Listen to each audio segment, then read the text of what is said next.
It's another edition of Time About the Movies, and today we're taking a look at the films of June 18th, 2004. And quite the opposite compared to what we had the week before, where we only had one really good movie out of four really terrible movies. We've got three movies in general here. Two really good films, and then one that probably won't go as far as to say it's bad, but I was really hoping for a lot more from it. And we'll get to that one a little bit later on here, but let's get to the classics, the movies that really are not only some of the best movies of this weekend, but easily some of the best movies of the year, honestly, and some of my favorite movies of all time. Starting off with the biggest new release of the weekend, Vince Vaughn and Ben Stiller in Ross and Marshall Thurber's comedy Dodgeball, a true underdog story.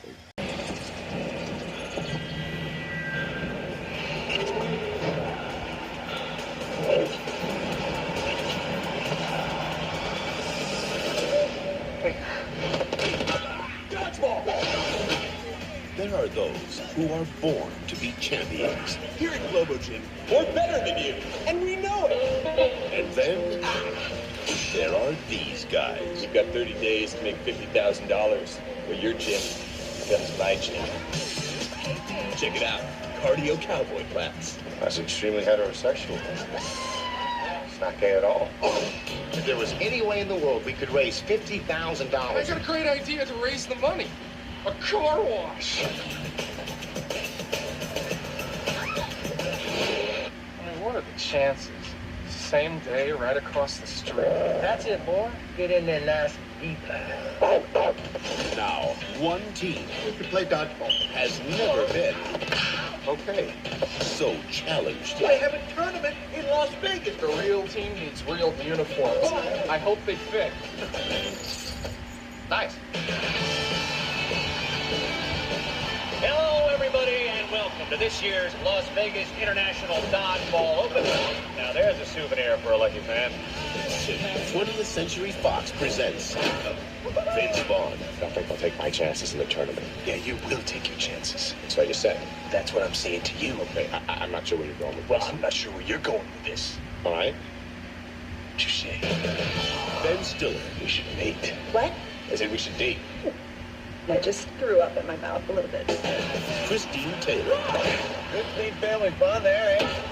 Right you are. This summer, we will rock you. Grab life by the ball. Dodgeball, a true underdog story. You can dodge a wrench, you can dodge a ball.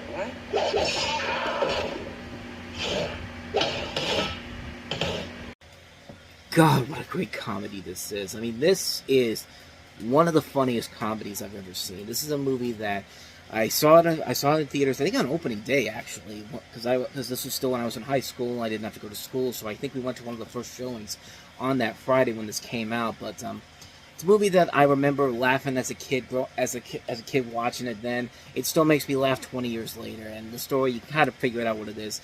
You have a group of unlikely misfits who enter a Las Vegas dodgeball tournament in the hopes of winning $50,000 to save their cherished local gym from being taken over by corporate health fitness chain Global Gym, led by, I can't remember his name now. I say this is one of my favorite comedies of all time, and I can't remember who Ben Stiller is. White Goodman. Ben Stiller plays White Goodman, and Peter LaFleur is played by Vince Vaughn. And yeah, see, that's the power. That's the power of this. I'm trying not to look at the screen while I'm trying to remember the name of these people, because I've got the Wikipedia page right here just in case I need to look at something here. But I've seen this movie so many times, I should remember the names of these people in this movie. Good lord. But yeah, like I said, this is a freaking hilarious movie, man. This is a movie that has such a stacked cast overall. Vince Vaughn, Ben Stiller, they're both very funny in here. Christine Taylor is very good playing kind of the love interest to Vince Vaughn's character. Well, she is the love interest to Vince Vaughn's character, but with a twist at the end, which I will not spoil if you have not seen the movie, because it's actually pretty hilarious how they handle it. You know, you got a bunch of different character actors that you are very familiar with. This is one of Justin Long's early film roles. Stephen Root, of course, from The King of the Hill. Alan Tudyk, who's going to have a really good year in 2004 because he's not only got this, but he'll be starring in iRobot the following month. Rip Torn is absolutely great as Patches O'Houlihan. Hank Azaria has a great little cameo. Missy Pyle plays one of the characters from Global Gym.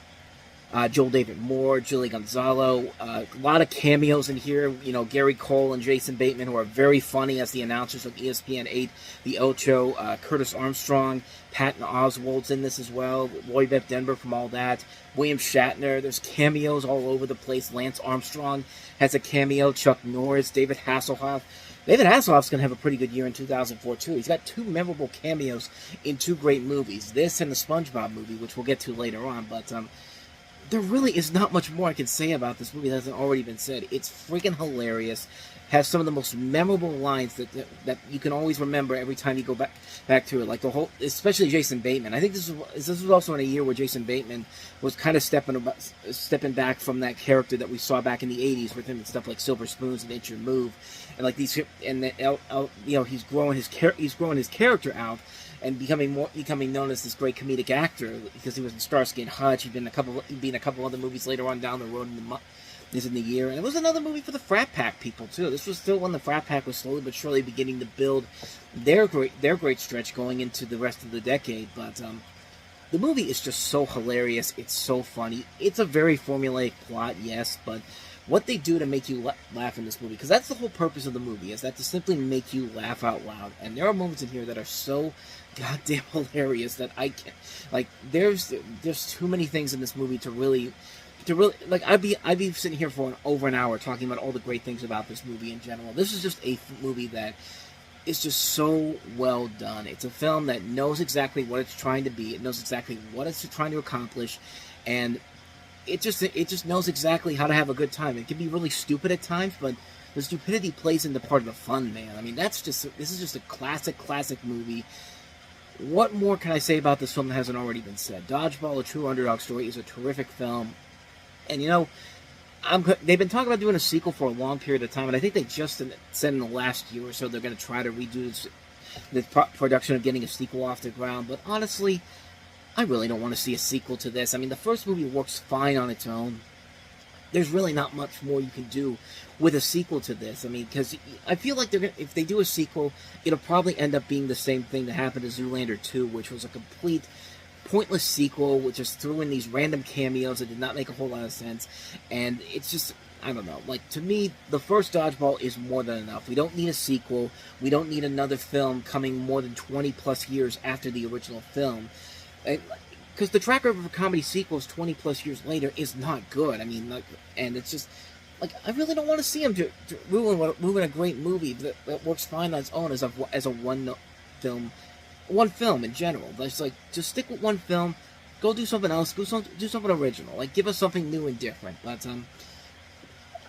like I said, I love this movie. I really hope they don't make a sequel to this. I really hope this just stays a one movie film. But regardless, it's one of the funniest comedies I've ever seen. Dodgeball, A True Underdog Story. I can't recommend this one enough. If you have not seen it, see it. It is definitely well worth the time. So, speaking of movies that you should see, and definitely should see, let's take a look at the second big new release of the weekend, and that is Steven Spielberg's The Terminal.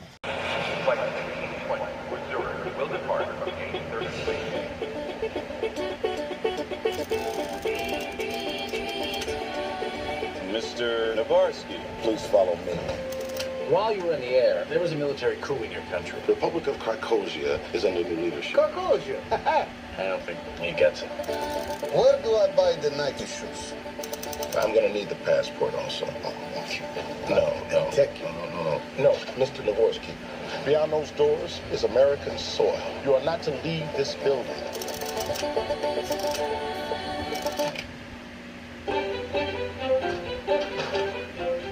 There's a man walking around the terminal in a bathrobe. I think it's CIA. You don't know what the hell you're talking about. That guy doesn't even speak English. I help you? Do you live nearby? Yes, Gate 67. Because we are very particular about punctuality. Did you say Gate 67? We don't play for cash. We play for unclaimed items from the lost and found.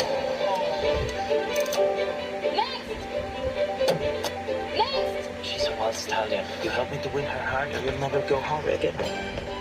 Officer, my friends say you are a stallion. What? Like a horse. Stand behind the O-line.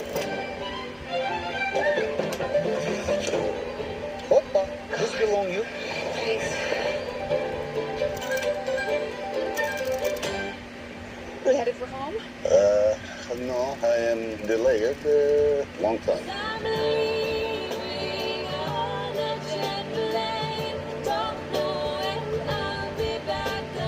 You are the kind of woman who can get any guy she wants. Why Victor Navorsky? That's something a guy like you could never understand.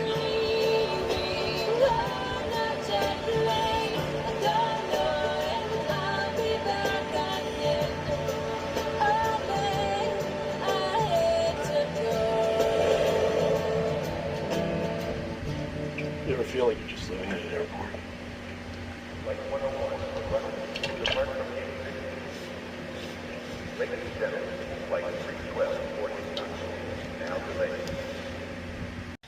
Steven Spielberg as a whole is no doubt one of our great directors. He's made so many great movies in his legendary career. I don't think that even needs to be said at this point. But the way every director, there's always those couple of movies that always seem to slip away from people's memories. I mean, Francis Ford Coppola in the 1980s had a number of these movies because they weren't big financial hits, but they were really good movies overall. I mean, there was a lot of great stuff in the 80s from him. You know, One from the Heart, The Cotton Club, Rumblefish, The Outsiders, Tucker, The Man in His Dream, Peggy Sue Got Married. And Steven Spielberg's definitely one of those examples of that. And there's, like I said, there's always those couple of movies that always seem to slip away from people's memories because they weren't big critical hits, they weren't big financial hits. In fact, Spielberg's had a couple of them as of late. The Fabelmans and West Side Story were not big financial hits, and they're probably up there with some of his most underrated movies. But this movie here, The Terminal, might just be his most underrated movie of all time, because this is a film that I remember growing up loving. I was really excited to see it in theaters when I was a kid. I think I saw it the same day as Dodgeball. It's just a great film. In it, you have Tom Hanks playing Victor Navorsky, who is a man who's being trapped inside of New York's JFK airport terminal when he's denied entry into the United States when the country of Krakosia has gone into war. And at the same time, he can't return to his native country due to the military coup. And it's basically inspired by the story of this 18-year stay by this guy, Miron Karimini Nasseria, I think I'm pronouncing that right, who lived in Terminal 1 of Charles de Gaulle International Airport in Paris, France, from 1988 to 2006. And so after arriving at the airport, he gets unwillingly caught in bureaucratic glitches that make it impossible for him to return to his home country or enter the U.S. now. Caught up in the Ritchie complex and amusing world inside the airport. He makes friends, gets a job, and finds romance with Catherine Zeta-Jones, as you can see, and ultimately discovers America itself. And it's a movie that I've been waiting to talk about for the longest time, because this really is one of his best movies. Probably my top 10 favorite Steven Spielberg directed movies. I really love this film. I love it for a number of reasons. The premise is great. It's such a clever and interesting concept based off of a real story. And it just leads to so many possibilities of what could be done with this kind of a fascinating story to tell. And this movie definitely delivers on that and then some. The casting, I think, overall is great, which I think Tom Hanks does a very good job of creating this character, even doing a pretty good foreign accent for a country that was completely made up for this film. So you can't really say that, oh, he offended people from this land of Krakosia. This place doesn't even exist in real life. I'm just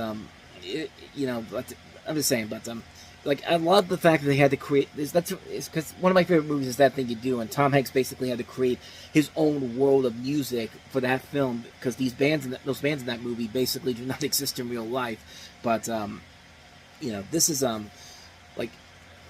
film that is it's a great film. Like, it's getting back up. I know I'm getting off the subject here a little bit, but let's keep going. But Hanks is very good in the film. You got Catherine Zeta-Jones, who works very well. Their chemistry they establish is very well done. I like Stanley Tucci a lot because he's the antagonist, but he's not really a villain. And I like the fact that he's not played as a villain. Like, he's a guy that's trying to do his job, and there gets to a point where, it reminds me a lot of The Truman Show, which was very convincing because the same man that wrote this is also the guy that wrote The Truman Show, Andrew Niccol. And in that movie, Ed Harris is kind of seen as the antagonist, but even he kind of realizes that maybe he takes it too far. And I like that in this movie he does the exact same thing with Stanley Tucci's character. It's a very good character overall. You get to see great people like Chi McBride, Diego Luna, Eddie Jones, Zoe Saldana, who, of course, went on to become the big star that she's become. This is one of the first. I think this was the first film I actually saw her in. Terrific cast overall in this movie, and it does a great job of blending comedy and drama nicely. The dialogue in the movie is pitch perfect. They don't go too far. They don't go too far with the whole idea of, there's the cliches. Like, you don't get the cliches of, like, the big third act breakup. There's a moment where the liar gets revealed, but it's immediately, like, within a few minutes, completely contained. Like, it doesn't drag the movie out by any means necessary, and a lot of great talent on the writing front here. You've got people like I said, Andrew Nicole, who gave us The Truman Show, and wrote and directed Lord of War and Gattaca. Sasha Gervasi, who directed Hitchcock, and the writer of Anvil, The Story of Anvil, and Jeff Nathanson, who has actually written some good, fun movies in general. Rush Hour 2, Catch Me If You Can, criminally underrated stuff like The Last Shot, Tower Heist, even stuff like, even Guilty Pleasures of mine, Speed 2, he wrote that as well, and he wrote Indiana Jones and the Kingdom of the Crystal Skull, which I'm sorry to tell you, it's not a bad movie. There has not been I'm sorry, if there's one bad Indiana Jones movie, it's Temple of Doom, and I will stick by that until the day I die, damn it. But I digress. Probably my favorite aspect of the movie is that it really was kind of a massive turning point for Steven Spielberg, for proving that, he can do. He went back to being what made his career begin. What finally got him the Oscar that year in '93, because he can direct these big blockbuster movies, and in that same year he can give us great films, but in the same year he can also give us that great movie. It's a great, much smaller film in general, something like Schindler's List. Like, he proves here that he can direct these great movies that are not blockbusters or high budget fares, and probably would have been better off with another director, and he still makes a really great film out of it. I absolutely love this movie. It's not only Spielberg's most underrated film as a director, but it's definitely one of his best movies as a director as a whole. And there's a lot of people out there I know who have not seen this movie, and I'm telling you folks, you are doing yourself a major, major disservice by not doing so. The Terminal is a great film. Check it out. You will not be disappointed. It's a really damn good film. I can't recommend this one enough. So, alright, so let's go ahead and get to the mixed bag movie of the weekend. A movie that I thought was like, the more I thought about it, it maybe isn't as bad as I thought it was. It's just more underwhelming than I thought it was. Let's take a look at the last film we have here. Jackie Chan and Steve Coogan in Around the World in 80 Days from Disney. He turns on with a whistle. It was going to be a clap, but I feel my hands are put to far better use working like this. A machine that will allow a man to fly. Please don't do that. Inventor Phileas Fogg was a dreamer. By my calculations, I could travel around the world in 80 days. Nobody believed in him. Well then, Paul, a wager. If you have up, you must never invent again. I'll take your wager! Now, we're going to stop Fogg by any means necessary! A man who has always lived life by the book. I really believe we can succeed. This has 80 days to prove just how far his imagination can take him. We will make history! Or we will die trying! Very impressive. I'd have let go by now. Your journey ends here. He'll have to face his fears. This is what happens when you leave your home. I gotcha! You meet people.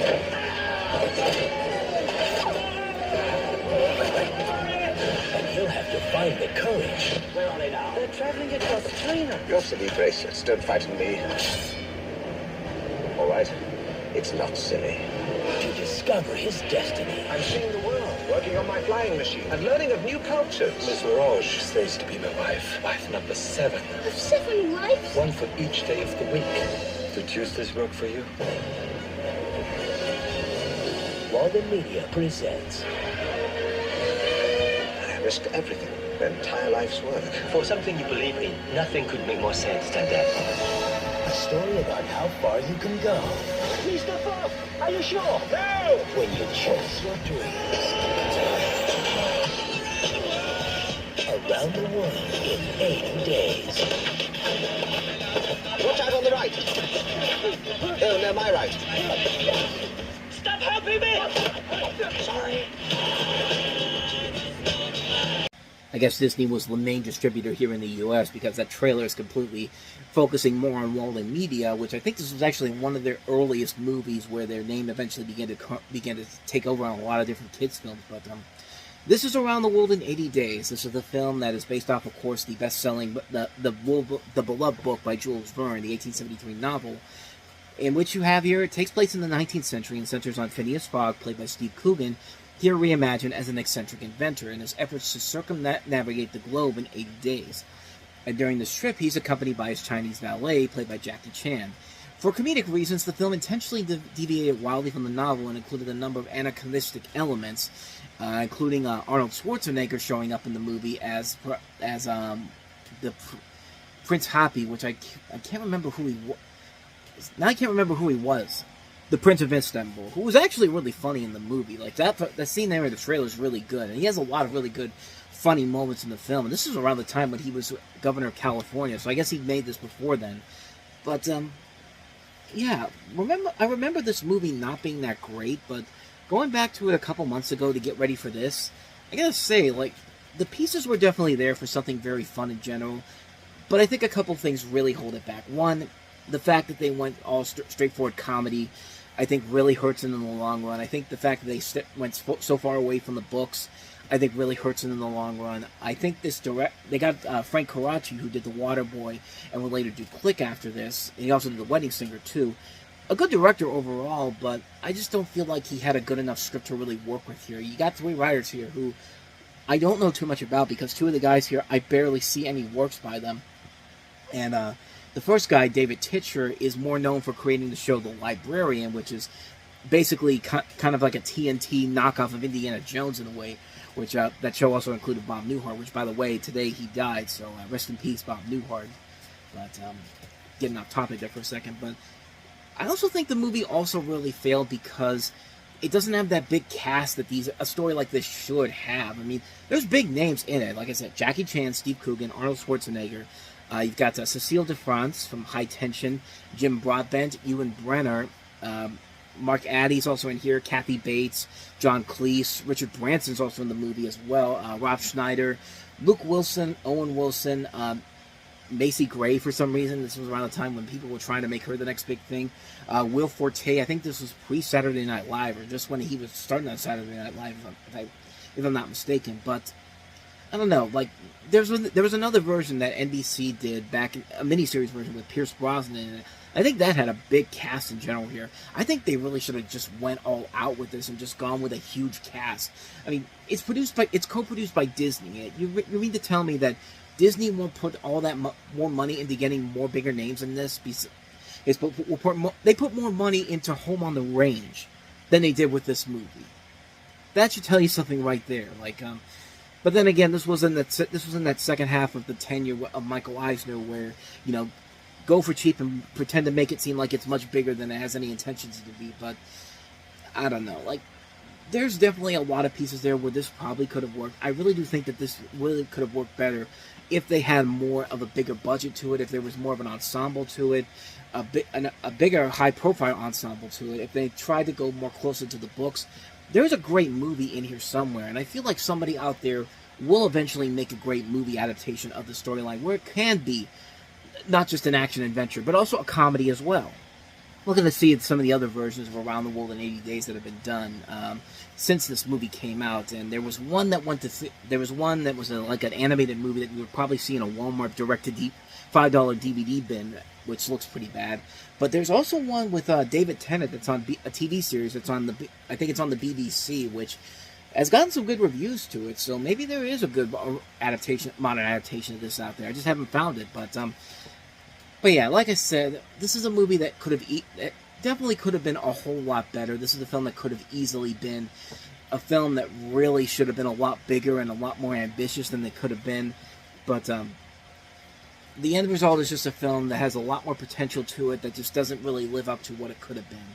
And it's a shame, because the pieces are definitely there. There are some promising elements to it, but just a botched movie in general. And a film that could have probably, like I said, could have been a whole lot better, but as it is, just really isn't a great film in general. It's one that I would say it's not bad, but it definitely could have been a whole lot better with the stuff that could have been done with it. So that's Around the World in 80 Days.